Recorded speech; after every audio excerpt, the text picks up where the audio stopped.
Hello भक्तों, राधे राधे, जय श्री कृष्णा, जय श्री राम। आज हम सुनाएंगे कान्हा जी के एक भक्त की कहानी, कुम्मन दास जी के चरित्र की कहानी। श्री कुम्मन दास जी बहुत गरीब थे। उनके घर में कोई धन संपत्ति नहीं थी। ठाकुर जी साक्षात उनकी गोद में बैठकर खेलते थे, बाल लीलाएं करते थे। एक दिन की बात है, ठाकुर जी कुम्मन दास जी की गोद में बैठे थे और कुम्मन दास जी तिलक लगा रहे थे। कुम्मन दास जी के घर में शीशा भी नहीं था, आरसी भी नहीं थी। आरसी पहले के ज़माने में शीशा से कहते थे लोग। दो उपाय थे कुम्मन दास जी के पास। कठौते में जल भरते थे, उसमें अपना रूप देखते थे और रूप देखते देखते फिर अपने तिलक लगाया करते थे, या फिर ठाकुर जी कुम्मन दास जी की गोद में आ जाते थे और ठाकुर जी कुम्मन दास जी को बताते थे, हाँ कुम्मना सीधा ले चल, हाँ कुम्मना इधर ले चल, हाँ कुम्मना उधर ले चल।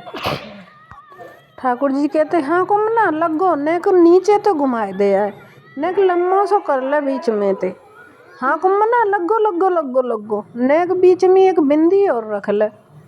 तो ठाकुर जी ऐसे कुम्मन दास जी को तिलक भी लगवाया करते। कुम्मन दास जी के चरित्र में आता है कि जब कुम्मन दास जी खेत जोतते थे तो ठाकुर जी अपनी पीताम्बरी में अनाज लेके और पीछे पीछे डालते चलती थे कुम्मन दास जी के। लेकिन कुम्मन दास जी ने ठाकुर जी से कभी कोई याचना नहीं की। एक दिन की बात है, कुम्मन दास जी अपना खेत जोत रहे थे और ठाकुर जी उन बीजों को, अनाज को उड़ाते हुए चल रहे थे।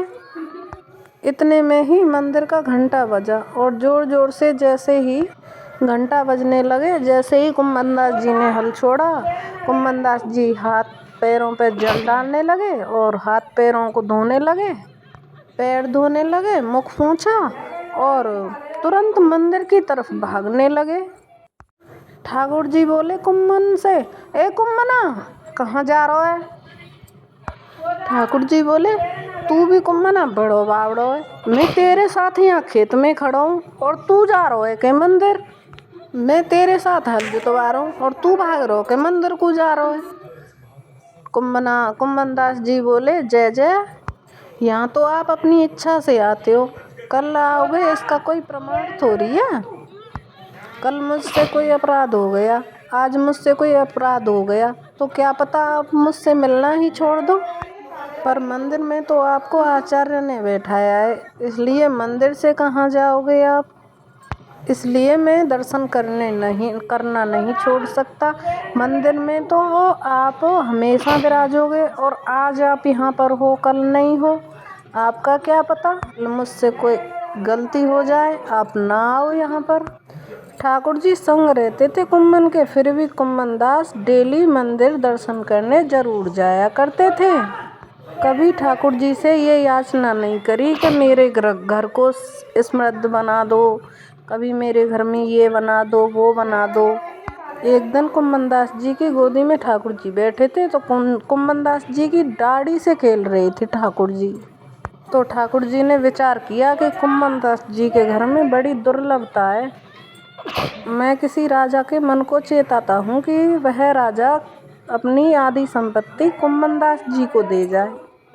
ठाकुर जी फिर एक बड़े बादशाह, एक बड़े राजा के स्वप्न में गए और स्वप्न में जाकर उसको ऐसा स्वप्न दिया कि जो राजा चाह रहा है उसके सारे काम हो जाएंगे, तेरी पत्नी के लड़का हो जाएगा, तेरे जो वचन है वो पूरे हो जाएंगे, तो तेरी जो इच्छा है वो सारी पूरी हो जाएगी। लेकिन उसके लिए तुझे एक काम करना पड़ेगा, तेरी जितनी संपत्ति उसमें से अपनी आधी संपत्ति गिरिराज जी लेके जा और गिरिराज जी में कुम्मन दास जी हैं, उनके यहाँ भेंट करके आ। संपत्ति भेंट करने से तुम्हारे सारे काम पूरे हो जाएंगे। ठाकुर जी की आज्ञा मान करके वो राजा कुम्मन दास जी के यहाँ गया और उस समय कुम्मन दास जी की गोदी में ठाकुर जी बैठे थे। कुम्मन दास जी की गोदी में बैठकर खेल रहे थे। ठाकुर जी कुम्मन दास जी से कह रहे हैं, कुम्मना। कुम्मन दास जी कह रहे हैं, हाँ जय जय बोलो। कुम्मना मोए तो एक बात करनी है। कुम्मन दास जी बोले, हाँ जय जय बोलो क्या बात करनी है। बस इतना कहा ही था कि इतनी देर में वो राजा कुम्मन दास जी की कुटिया में आ गया। उस राजा को आते ही ठाकुर जी अंतर्ध्यान हो गए। सामने बादशाह खड़ा है, घुटनों पर बैठकर अपनी आधी संपत्ति देने को, लेकिन कुम्मन दास जी इधर उधर देख रहे हैं कि अभी अभी तो यहीं बैठे ठाकुर जी, जय जय यहीं पे बैठे, अभी तो यहीं बैठे, कछु तो कह रहे, मोते तो कछु बोल के ना गए भाई।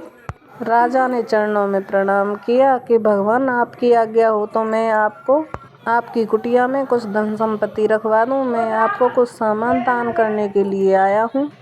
कुम्मन दास जी बोले, भैया ले जाए संपत्ति को, कऊ और को बांट दियो, और ना कोई लेवे तो फिर जमुना जी में बहा दियो। ऐसी संपत्ति को मैं कहा करूं, जाके आते ही मेरी कुटिया पे थे ठाकुर जी बाज गए। ऐसी संपत्ति को मैं कहा करूँगा जाते कि ठाकुर जी छोड़ के चले गए। अब वो कह रहे हैं कि कुम्मन दास जी कुछ तो ले लो, आपकी कुंवारी भतीजी है उसकी शादी करवा देना, कुछ घर की थोड़ी बहुत मरम्मत करवा लेना। कुम्मन दास जी बोले कि ऐसी संपत्ति न लंगो के जाते आते ही ठाकुर जी भाज गए। कुम्मन दास जी बोले कि भाई मैं तेरे हाथ जोड़ूं, अगर तू ज़्यादा देर बैठे रहो न्याठिया तो मैं अपने प्राण त्याग दूंगा, तू यहाँ ते जल्दी लेके चले जा। कुम्मन दास जी ने राजा को भगा दिया वहाँ से। राजा के जाते ही ठाकुर जी राजा के जाते ही आ गए और राजा से बोले, कुम्मन दास जी ने ठाकुर जी को गले लगा लिया। कुम्मन दास जी बोले, ठाकुर जी आप कहाँ चले गए। अब ठाकुर जी बोले कि कुम्मन दास मुझे एक बात बता, मैंने एक राजा को स्वप्न दिया और स्वप्न में जाकर मैंने एक राजा को चेताया कि उसकी आधी संपत्ति कुम्मन दास जी के लिए दे देगो, और भूतों को देवे आयो तो तेने संपत्ति स्वीकार क्यों ना करी। तेरे घर में बैठवे के काजे कोई चद्दरऊ ना है, तिलक लगावे काजे आरसी तक ना है। आरसी मतलब शीशा, पिछले के जमाने में आरसी बोला करते थे शीशा को। तेरी भतीजी के ब्याह के लैया एक फूटी कौड़ी तक की ना है, मैंने उसको चेताया और तैने उसको भगा दिया। कुम्मन दास जी बोले, जय जय आप सत्य बताइए, राजा के आते ही आप अंतर्ध्यान हो गए।